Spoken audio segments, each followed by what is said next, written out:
Molumboluanu, Isingabu, Lujiburanga, Madame la ministre Camélia Ujiburanga. Voilà. Quand on vous disait, madame, il y a quelques années, quand vous êtes arrivée, vous étiez encore sous l'autorité des PD émergents. Je pense que les syndicalistes vous avaient fait comprendre quelque chose, simplement. Madame, vous faites attention à beaucoup de personnes qui travaillent dans votre ministère.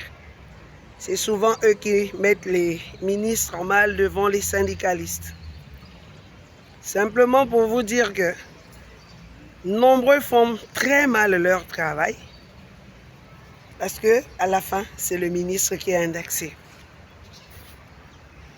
Vous vous souviendrez, il y a quelques années, avec le concours de l'ENI, l'ENS, comment des gens vous avaient fait croire que tout allait bien, que le concours était déjà ficelé, qu'il était possible déjà d'aller faire le concours, alors que les listes n'étaient même pas encore sorties, simplement parce que les dossiers n'avaient pas encore été traités à la fonction publique.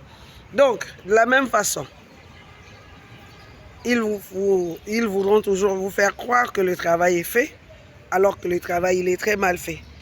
Ce n'est pas que j'en veux au poste de quelqu'un, parce que je ne peux pas faire le travail de tout le monde, mais je voudrais quand même que chacun fasse le travail pour lequel il est payé. Vous sortez des affectations alors que depuis près de 3 mois, tout le monde, tous les enseignants ont réclamé ces affectations-là naturellement parce qu'il faut se préparer à la future rentrée scolaire. Il y en a qui sont mutés alors que leurs enfants sont quelque part ailleurs, ainsi de suite et ainsi soit-il. Donc, on doit être suffisamment préparé à l'avance, savoir 1 mois à l'avance que nous allons à tel endroit où nous sommes maintenus en poste. Mais si vous sortez les listes des affectations alors que les gens ont déjà commencé les cours depuis plus d'1 mois, depuis à peu près 1 mois, je ne parle pas plus d'1 mois, quand on regarde la rentrée administrative, on n'est pas loin. D'accord. Maintenant, vous venez vous demander, vous affectez les gens certes, mais c'est quelles affectations où on retrouve des noms de retraités, des noms de décédés, et en plus les noms mal écrits, toujours mal écrits. Le mien il est toujours mal écrit, parce que moi je ne suis pas Paul avec P-A-U-L, je suis Paul avec E à la fin de Paul.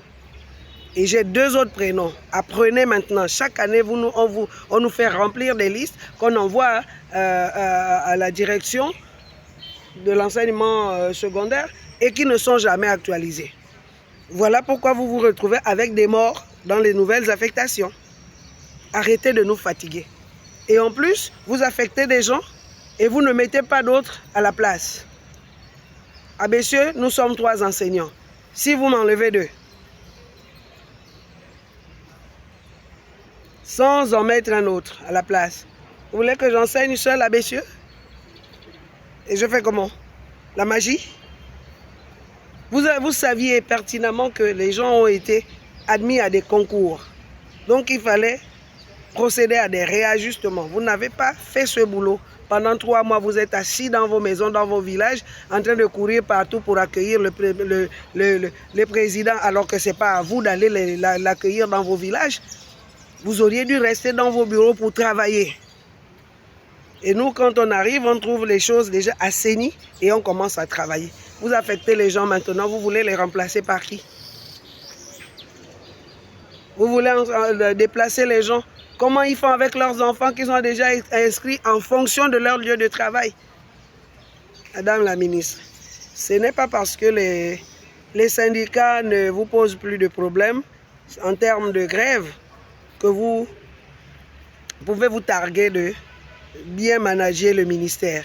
C'est simplement parce que les enseignants eux-mêmes sont déjà fatigués de crier pour les mêmes choses. Sinon, sincèrement, hein, sous votre magistère, là, si on devait décortiquer le ministère, il y a beaucoup de choses à dire. Et s'il y a beaucoup de choses à dire, ce n'est pas parce que vous ne donnez pas les bonnes instructions, mais parce qu'il y a des gens tapis dans l'ombre, toujours en train de continuer les mêmes conneries, excusez-moi le terme, mais c'est ça, c'est des conneries que l'on avait autant il y a quelques années. Donc ça n'a pas changé. Vous avez décidé de travailler avec les mêmes qui foutaient la merde il y a quelque temps. Attention, parce que la merde là, vous allez continuer à la ramasser. Je vous préviens que si les syndicats ne se mettent plus en grève, c'est parce que les enseignants sont plus ou moins fatigués de brailler dans le vide. Sinon, il y a encore beaucoup de choses à revoir. Arrêtez de vous promener partout. Faites asseoir une bonne politique de travail au ministère de l'Éducation nationale du Gabon et essayez de revoir là où ça ne va pas. Cette direction des affectations-là, ce n'est pas pour aujourd'hui. Ces gens-là qui vous font croire que le travail est bien fait alors qu'il n'est pas fait, ce n'est pas d'aujourd'hui. Bon, parce que ce que vous ne savez pas, c'est que si les gens travaillent mal sous votre magistère, c'est que c'est vous-même qui travaillez mal. Parce que les personnes avec lesquelles on travaille, on doit pouvoir les choisir. On doit les choisir. Et si on les choisit mal, c'est nous-mêmes qui sommes le problème.